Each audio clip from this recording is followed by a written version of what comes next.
Olá, amados, graça e paz. A reflexão de hoje, ela começa com uma ilustração. Conta-se a história de um general do exército de um rei que manda uma carta para o rei perguntando se deveria ele exterminar o povo de uma certa província do reino que não estava querendo se submeter às ordens reais. E ele manda a correspondência para o rei dizendo o seguinte: deixe-os viver ou devo-os matar? E o rei lê aquela correspondência e redige ali uma resposta para o general. E ele diz o seguinte: não, deixe-os viver. Não, vírgula, deixe-os viver. Porém, quando essa carta chegou nas mãos do general, ele leu diferente. Ele leu assim: não deixe-os viver. Ou seja, por conta de uma vírgula, esse homem fez o oposto do que havia dito o seu rei. Você sabia que a Bíblia também ela pode ser mal interpretada simplesmente por conta de uma vírgula colocada no lugar errado? E aí você pode perguntar: mas como assim? A Bíblia não é a palavra de Deus? Então quer dizer que tem vírgula colocada no lugar errado na Bíblia? Nós só podemos dizer o seguinte, que a Bíblia é a palavra de Deus, mas ela foi escrita por homens, seres humanos, e também foi traduzida. Há quem diga que todo tradutor é um traidor, justamente porque o tradutor não consegue 100% reproduzir aquilo que o autor quis transmitir em sua mensagem. Sabemos que os escribas contribuíram para que a Bíblia pudesse chegar em nossas mãos, através de seu trabalho minucioso de copiar os textos bíblicos. E aí, esse trabalho foi sendo executado posteriormente, e a Bíblia ela foi separada em capítulos e versículos para facilitar a nossa leitura, para facilitar encontrarmos os textos. Só que a Bíblia também foram colocadas vírgulas, porque no original não existiam vírgulas. E como eu disse, a vírgula no lugar errado, ela pode mudar totalmente, drasticamente o texto. Veja o que diz o livro de Lucas, capítulo 23, verso 43.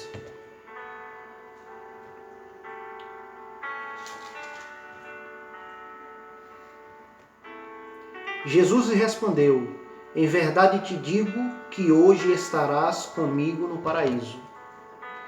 Esse é um texto clássico, onde a vírgula foi colocada no lugar errado.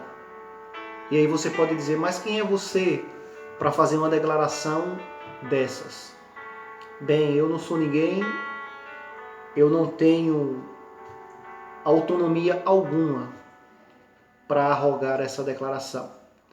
Mas a Bíblia, ela trata do assunto que é pertinente a esse texto aqui de uma maneira direta, como o vídeo anterior, onde eu apresentei as provas de que a Bíblia ensina que quando o homem morre, ele dorme. Ele está em um completo estado de inconsciência, até que Jesus venha para ressuscitá-lo. Vida após a morte apenas através de ressurreição. É isso que a Bíblia ensina.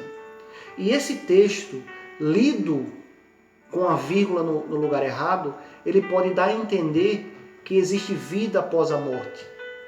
Porque ao lermos o texto, dá para entender que Jesus estava garantindo ao ladrão que naquele dia ambos estariam no paraíso. Porém, o texto, no original, ele diz assim: Jesus lhes respondeu: em verdade te digo hoje. estarás comigo no paraíso. Ou seja, ele estava garantindo naquele instante que o ladrão estaria com ele no paraíso, por ocasião de sua vinda gloriosa para buscar os seus escolhidos, como diz a Bíblia. E a prova cabal de que o que eu estou dizendo é verdade é o contexto. Porque quando você vai para o evento da ressurreição de Cristo, você vai ver que Jesus morreu na sexta-feira, e quando foi no domingo pela manhã, ele se encontrou com Maria Madalena. E ela, ao se aproximar para tocá-lo, ele disse: não me detenhas, mulher, porque eu ainda não subi ao Pai. Ou seja, no domingo de manhã, ele estava dizendo que ainda não havia subido ao Pai, significando dizer que na sexta-feira e nem no sábado ele tinha ascendido ao céu. E até aquele momento ainda não o havia feito. Então essa é a prova de que Jesus não garantiu ao ladrão da cruz que estaria no paraíso com ele na sexta-feira. Mas sim que ele garantiu na sexta-feira que quando ele viesse em sua vinda gloriosa, levaria o ladrão para o paraíso. Porque ali se tratava de uma situação de um homem pecador arrependido. E todos os que pecam e se arrependem são candidatos ao reino do céu. E quando Jesus voltar, com certeza os levará ao reino eterno. Uma outra passagem bíblica que é comumente usada pelas pessoas que defendem a teoria da imortalidade da alma é a história do rico e Lázaro. Veja que essa história do rico e Lázaro, ela está em uma perícope, em um trecho da palavra de Deus, que é uma sucessão, uma sequência de parábolas. E tudo leva a crer que esse relato é um relato parabólico, é uma história metafórica que Jesus concede aos seus ouvintes para ensinar verdades camufladas dentro dessa história. Jesus não estava literalmente contando uma história real sobre um homem rico e um homem que era mendigo. E aí você também pode me desafiar e perguntar, mas que garantia você dá de que realmente esse texto do rico e do mendigo é uma parábola? Ora, só é examinarmos todo o texto e nós teremos essa concepção de maneira fácil. Porque se eu creio que esse relato é um relato literal, nós temos alguns problemas. Por exemplo, o relato da história do rico e Lázaro diz que havia um homem rico e havia um homem mendigo, um pobre, chamado Lázaro. E que Lázaro desejava comer das migalhas que caíam da mesa do rico. Era um homem muito pobre. E o rico era um homem exaltado, soberbo, e não tinha nada de solidariedade dentro dele. E aí a história diz que ambos morreram. Lázaro foi para o seio de Abraão e o rico foi para o inferno. Só que a história continua dizendo que o rico ergue a cabeça no inferno e olha para o paraíso, para o seio de Abraão, e fala com Abraão. E diz: Pai Abraão, manda que Lázaro molhe o dedo na água e me refresque a língua.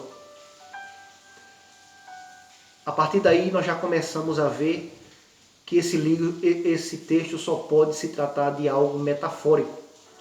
Porque senão nós temos que crer que o céu é tão perto do inferno que é possível que pessoas que estão cada um em um lugar possam se conversar.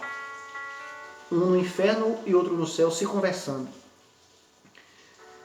Também devemos crer que o céu é tão perto do inferno ao ponto de alguém que está no céu possa estender a mão e refrescar a língua de quem está no inferno. Também devemos crer que o seio de Abraão é tão grande ao ponto de caber Lázaro e todos os salvos. Também devemos crer que Abraão é o porteiro do céu, é o porteiro do paraíso, porque é ele quem aparece ali como protagonista daquela cena. Então são vários os problemas que surgem quando nós pegamos uma parábola e tentamos transformar em um relato real, um relato literal. Agora é interessante perceber que até mesmo na parábola, Jesus deixa um princípio doutrinário importante. Ele termina essa parábola dizendo o seguinte: porque o rico havia dito a Abraão, dizendo assim: Pai Abraão, então manda Lázaro ir ter com os meus familiares e avisar a eles, para que eles, ao morrerem, não venham para o mesmo lugar que eu estou, ou seja, o inferno. E aí, Abraão responde para o rico: se eles não ouviram Moisés e os profetas, tampouco ouvirão alguém que ressuscite dentre os mortos. Então aqui, mesmo dentro da parábola, existe a ratificação da doutrina da ressurreição. Aqui é provado, mesmo dentro dessa parábola, que vida após a morte só mediante ressurreição. Somente. O livro de 1 Tessalonicenses 4, verso 16 diz justamente isso. Que quando Jesus vier, a trombeta tocar, a voz do arcanjo ecoar, aí sim, ele descerá do céu, chamará os mortos do sepulcro e eles ressuscitarão para a vida eterna. Antes disso, queridos, não podemos crer em um estado de consciência posterior à morte, porque a Bíblia não dá vazão para isso. Agora, o que existe são textos descontextualizados ou mal interpretados, que podem nos levar a crer naquilo que Deus não deseja que creiamos. E como nós sabemos que temos um inimigo sagaz, que sua meta é tentar desvirtuar a verdade, misturar a verdade com a mentira e nos dar de beber esse cálice misturado, como diz o Apocalipse, nós temos que nos manter fiéis ao estudo da palavra e alicerçar a nossa fé de maneira coerente. Então, o que é mais razoável pensar?